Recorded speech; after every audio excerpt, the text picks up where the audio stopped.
제 특징은 자기 자신을 믿는다는 거예요. 자기의 잘남을 의지합니다. 하나님을 의지하는 것이 아니라 자기를 의지하는 삶. 그래서 잠언서는 이렇게 기록하고 있습니다. 너는 마음을 다하여 여호와를 의뢰하라. 그리고 내 명철, 그죠? 내가 할 수 있다는 건 나의 잘남, 나의 경험, 내 이성을 의지하지 말라라고 말씀하고 계십니다. 왜 그렇습니까? 자기 자신을 의지하는 사람은 절대로 하나님을 의지할 수 없습니다.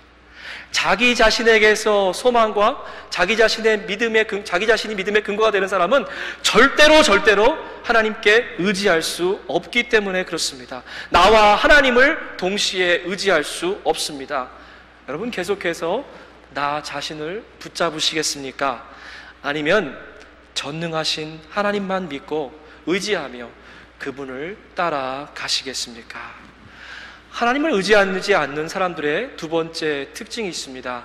하나님보다 더 의지하는 것이 있는데, 하나님보다 더 믿는 것이 있는데, 그것이 바로 돈, 물질이라는 거예요. 누가복음 12장에 보면 어느 동리에 정말 밭에서 너무나 많은 엄청나게 수확을 많이 거둬들인 부자의 이야기가 나옵니다. 제가 그 말씀을 읽으면서 참 걱정도 팔자다 그런 생각해 봤어요. 너무너무 그 수확이 많아가지고 그것을 어디다 싸놓을까? 이걸 어떻게 저장할까?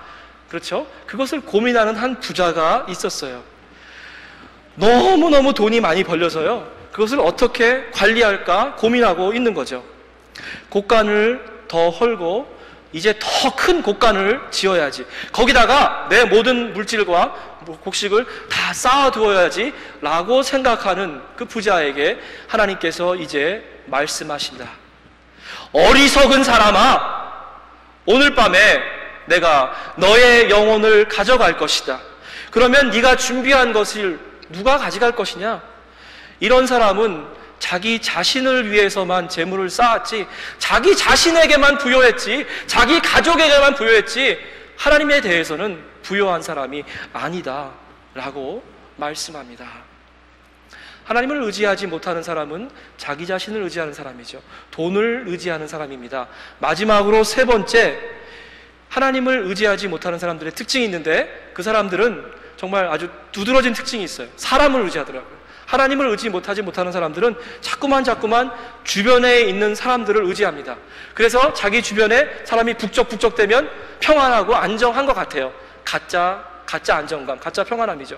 자기 주변에 아무도 없으면 외롭고 쓸쓸하고 불안하기 시작하는 겁니다. 전혀 근거가 없는 안정감, 그죠? 전혀 근거가 없는 불안한 마음입니다. 여러분, 이 말씀을 좀 기억하기 원해요.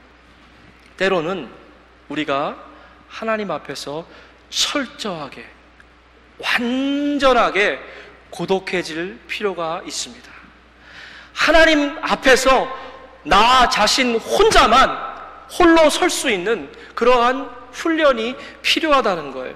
하나님 앞에 홀로 서셔야만 됩니다. 사람을 절대로 의지하지 마십시오. 에레미야서 17장 말씀입니다. 여호와께서 이렇게 말씀하셨죠. 사람을 의지하는 사람들은 어떤 사람들이냐면, 사람을 의지하는 사람들은 동시에 어떤 사람이냐면 여호와에게서 마음을 돌린 사람들이래요. 이게 무슨 말입니까? 여러분이 이렇게 서 계시면 사람을 바라보고 있으면 그 순간은 여호와를 등지고 있다는 말입니다. 여호와를 바라보고 있으면 사람들을 보지 않는다는 얘기입니다. 그죠? 사람들을 등지시기 바라요. 여호와 하나님만을 바라보시기 바랍니다.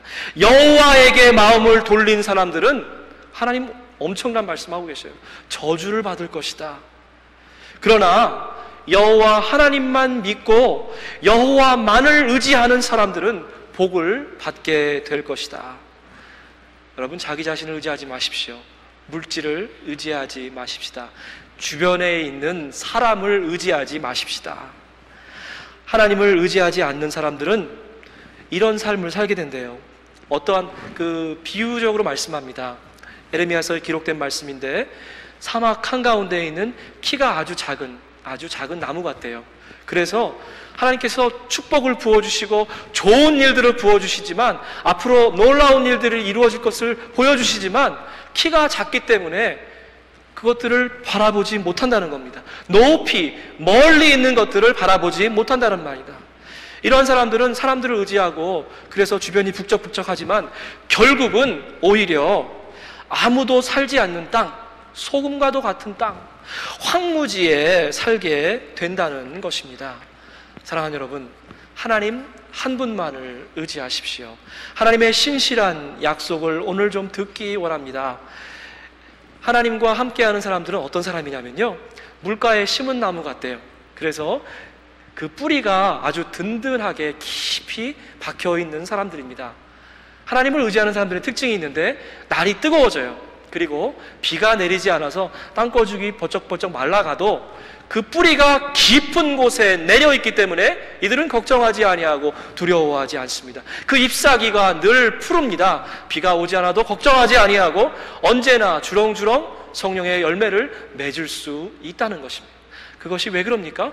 하나님께 의지한 삶을 살기 때문에 그렇습니다. 사랑하는 비전가족 여러분, 올 한 해가 이제 시작되었습니다. 시냇가에 심기워진 나무의 축복을 여러분 좀 마음껏 올 한 해 동안 누리기 원합니다. 잠시 잠깐 비가 없다 할지라도 여러분 걱정하지 마십시오. 하나님 한 분께만 우리가 든든하게 뿌리를 내리고 있다면 우리는 그분으로 인해서 우리가 반드시 푸른 잎사귀, 풍성한 열매를 맺을 수 있기 때문에 그렇습니다. 하나님과 정말로 친한 사람 어떤 사람인 줄 아세요? 친한 척 하는 사람들 많이 봤습니다. 그런 사람들은 친한 사람 아니죠. 하나님의 음성을 듣는 척 하는 사람도 많습니다. 그러나 그분도 하나님과 친한 사람이 아니에요. 하나님 앞에 가면 나는 너를 모른다 라고 얘기할 사람들이에요. 그런데 하나님과 친한 사람들이 있어요. 그런 사람들은 전적으로 하나님 한 분께만 의지하는 사람, 남들이 몰라주고 남들이 뭐라 할지라도 나는 나의 중심을 하나님 한 분께만 드린다라고 고백하는 사람들이 하나님과 정말 친한 사람들입니다. 톨스토이는 집이 부유했습니다. 그리고 귀족 출신에다가 세계적인 문호였기 때문에 문학적으로 자기 삶에도 아주 정말 축복받고 어디 하나 빠질 것이 없는 사람이었습니다. 그러나 그 영혼에 정말 깊은 문제가 있었어요. 자기가 지었던 죄의 문제로 계속해서 고민하고 씨름하고 있었습니다. 그러던 중에 시골의 어느 한적한 길을 걷고 있었어요. 어느 한 농부가 너무나 즐겁게 찬양하고 있는 것을 보았습니다. 그 농부에게 다가서 물었습니다. 왜 이렇게 기뻐하십니까? 그 농부의 대답이 이렇습니다. 나는 신실하신 하나님 한 분만을 의지합니다. 그래서 이렇게 기쁩니다. 톨스토이의 인생에 있어서 이 부분이 전반기와 후반기로 바뀌어지는 부분이에요. 그 얘기를 듣고 그때부터 하나님께 나아갔습니다. 일평생 하나님을 신실하게 의지하고 살았습니다. 하나님 안에서 발견되어지는 인생을 살았습니다. 하나님 한 분만을 의지하십시오. 믿음이 없이는 하나님을 기쁘시게 하지 못하나니 하나님께 나아가는 자는 반드시 그가 살아계시다는 것과 그를 찾는 자들에게 상 주시는 이심을 믿어야 할지니라. 아멘. 에레미야는 감옥 안에서 이 말씀을 아마 붙들었을 것 같아요. 구약이 쓰였을 때 신약이 없었겠지만 아마 이 말씀을 붙들었을 것 같습니다. 감옥 안에서 몸부림치면서 하나님께 기도했을 것 같아요. 이때 하나님의 놀라운 계시의 말씀이 에레미야에게 임했습니다. 도저히 상식으로는 이해되지 않는 말씀이 오늘 에레미야서에 기록되어 있습니다. 이를 행하시는 여호와, 그것을 지어서 성취하시는 여호와, 이름이 여호와인 그분이 이제 너희에게 말한다. 너는 내게 부르짖으라. 내가 내게 응답하겠고 내가 알지 못하는 크고 놀라운 비밀을 너희에게 알게 하리라. 아멘. 믿음은 바로 끝까지 의지할 수 있는가? 끝까지 의지할 수 있는가? 처음뿐만 아니라 과정뿐만 아니라 신실하신 하나님께서 모든 것을 다 이루실 그 순간까지 내가 믿을 수 있는가? 믿음은 이코로 결국 인내의 문제인 것 같습니다. 왜 하나님을 의지할 수 있습니까? 천지는 변해도 1.1획도 변하지 않는 말씀을 우리에게 주신 신실하신 하나님, 그분을 믿을 수 있다는 거죠. 하나님께서 저와 여러분 안에 이미 선한 일을 시작하셨습니다. 그리고 하나님은 이 순간도 절대로 주무시지도 않고 졸지도 아니하시고